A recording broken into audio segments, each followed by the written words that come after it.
The vast majority of failures of the MOT or annual roadworthiness test are for simple avoidable things or things that are easily identifiable at home.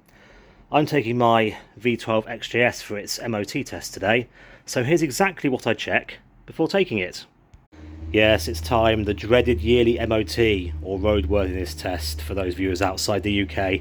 I do get a bit anxious about it. Someone scrutinising your old car, who knows what they might find with fresh eyes. So here's what I do before taking my XJS to be tested each year. And this applies to most cars really. Right, the basics I like to do then. First of all, clean the car, get it nice and shiny, and particularly clean out the interior of any bits and give it a hoover and remove any car parts you've got in the back, etc. It's just nice, it shows you care for the car, and I think that has to ultimately help. I mean, imagine if you had to test a really horrible, disgusting, messy car, you'd probably be inclined to not give something the benefit of the doubt if it was a borderline fail.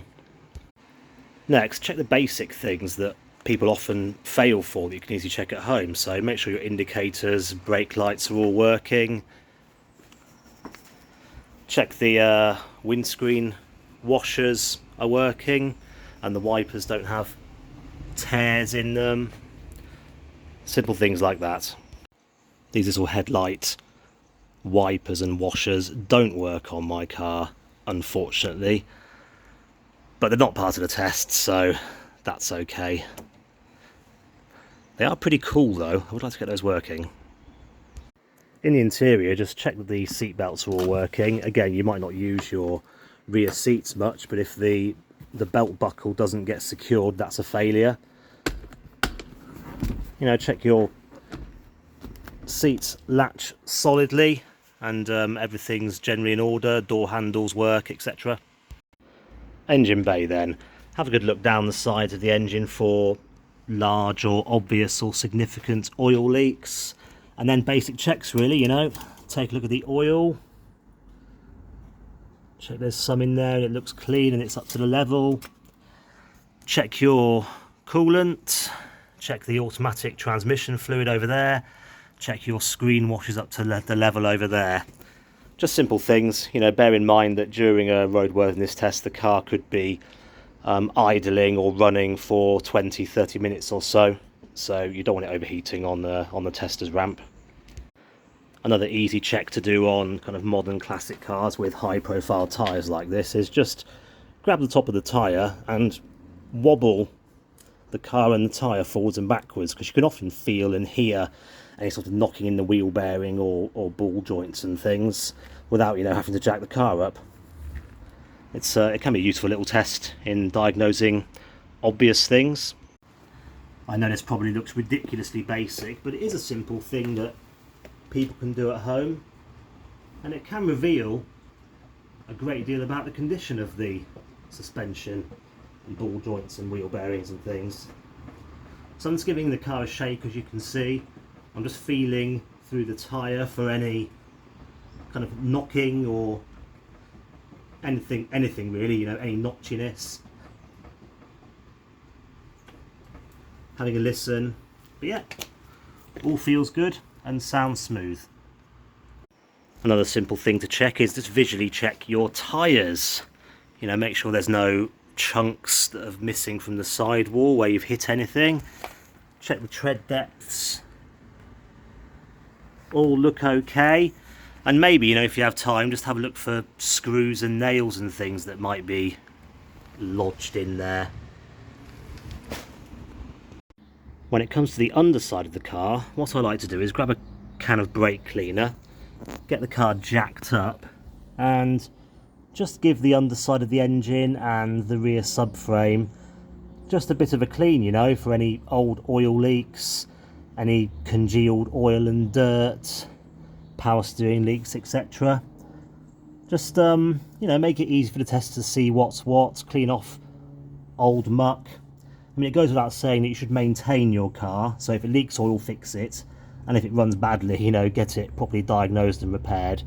But it's just another nice thing to do, clean off the underside, and also gives you a chance to see where you might have any issues that the tester may not mention. fuel cleaners. I know it's a bit of a controversial topic potentially, but I like to put in a bottle of fuel cleaner around MOT time, Techron gasoline fuel system cleaner in this case. You know, it can help to clean out the injectors if you don't use the car much, and it can help with the emissions testing as well. So I generally put a bottle in like that on approximately a quarter of a tank, something like that, so it's sufficiently concentrated. So that about covers it for all the pre-MOT checks that I'm going to do. So I'm going to take the car for a 20-minute or so drive on the way to the test centre, just to check everything's okay, to fully warm up the engine, you know, have a chance to test the brakes, and then I'll probably look to arrive when the test is due, so the car doesn't sit around too long and cool back down. I try to rev the engine up a bit on the drive and give it a bit of an Italian tune-up, because that can help with the general running of the engine and particularly the emissions testing. I do try and drive to the tests on a non-rainy day, just because it must be a bit nicer for the tester, you know, to look under the car without it being soaking wet and dripping on his head. But that's easier said than done in the UK. So let's hit the road and see how we get on. It's just occurred to me that I think this car only has about 3 or more tests left to go before it's 40 years old, and can therefore be categorised as a historic vehicle, and therefore will not require yearly testing in the UK here. So that'd be nice. I'm just on my way back from the MOT test this morning, and what's been the result then of all that preparation work we did? Well, we passed, and passed with no advisories either, so yeah, really good, really happy. Another year under the belt, nothing major. I did have a look under the car while it was up on the ramp, and aside from a few bits of underseal that perhaps need touching up, there was nothing major really that needs looking at. The emissions were really good. This is obviously a non-cat car, so it only has to achieve, I think it's 4% CO and 1200 parts per million of hydrocarbon, and I think it was 0.47 CO it achieved out of, so 0.4 CO and the limit is 4, and hydrocarbons was something like 160 parts per million hydrocarbon with a limit of 1200. So really good, it's running really well according to the emissions test at least. So yeah, that's really good. Nice clean pass, no advisories.